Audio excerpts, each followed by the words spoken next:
As I make the beat break down. As I make the beat break. As I make the beat break. As I make the beat break. It's time to wake up to the livest show on your radio. It's the Beat Break Morning Show with Sean Garvey and the crew.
This is Sean Garvey with Lady Phoebe from Beat Break Radio FM.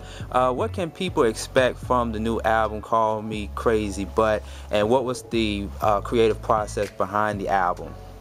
What can you expect? You can expect for Call Me Crazy But to be, honestly, it's very truthful. I speak about the ups and the downs of being in love.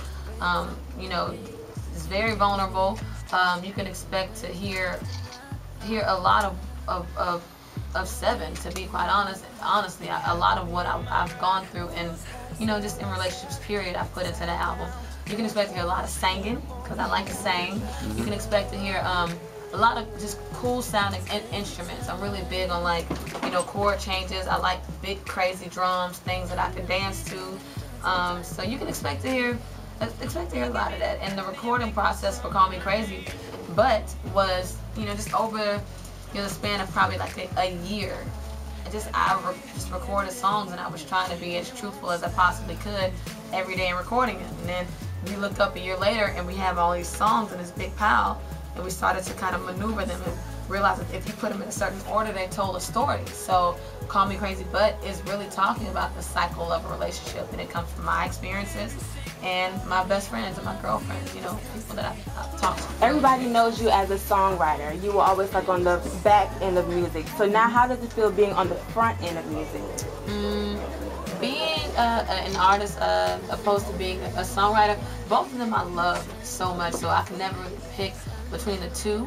But, you know, all my life growing up, I wanted to be a singer. I wanted to, you know, when you know the little aggravating little kids that used to like to be at the family reunions, putting on shows, and you know, all the family comes in the house and they want to put on a show and get dressed up. I was that aggravating little kid. So for me, being an artist, you know, the little 10-year-old little girl inside of me, it's just like, yay, we get to do it for real this time. So I have to say, I really do. I love being an artist. Like, it just, yeah. Right now, if I had to pick right now, today, at this moment, being an artist right now is definitely kind of winning. Intermediate TV at Georgia State. Thank you so much. Just wanted to ask, what was your first heartbreak like, and what was your outlet? I'm sure that you weren't songwriting during that time, so could you just give me a little bit of insight into what you did to get over it?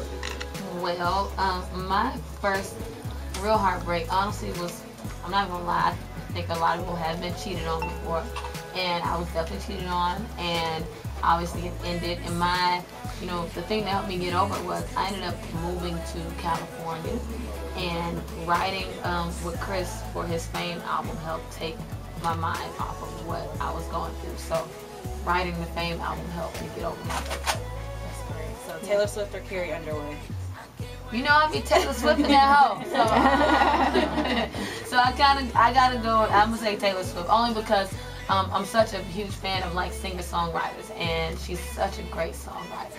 and Jalen. Thank you so much. This is Nika from Queenika.com. Can you explain bands for us, the acronym? Oh, man. I think y'all just want Sevyn to be rich. Bands is a record that I wrote when I was heartbroken and pissed. So bands stands for bitch ass nigga shit. I'm sorry, it does. I just felt like there was definitely somebody who was, doing that, had that kind of behavior, shall I say.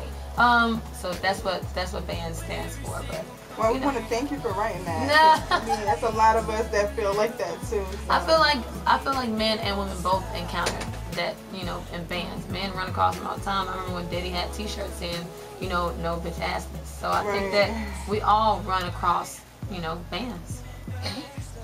If you could describe yourself in 3 words, what would they be and why? Ooh, sheesh.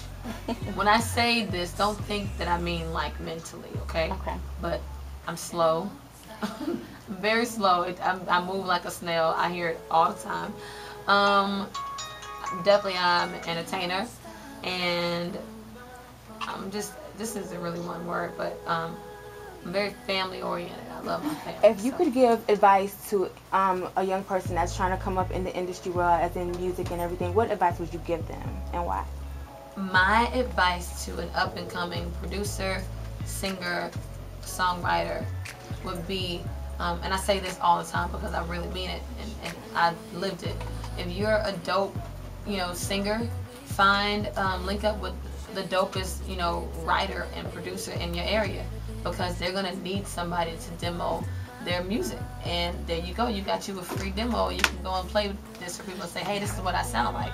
Same thing, if you are a dope producer, find the dopest songwriter in your area, because you're gonna want somebody to write some stuff over your beat, so you can, start submitting not only tracks, but you can submit, whole records. If you're a dope songwriter, link up with the dopest, producer in your area, because you can't just write a song to thin air, you know what I mean? You can, but who wants to hear that? You know what I mean? So find the dopest producer in your area, because all of it works together. You know what I mean? You all really need each other. So that would be my advice.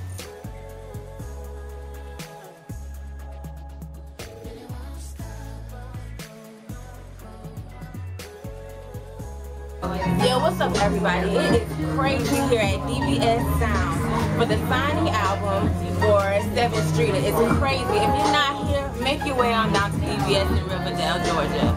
Get here. It's crazy. Lines are going crazy over crazy because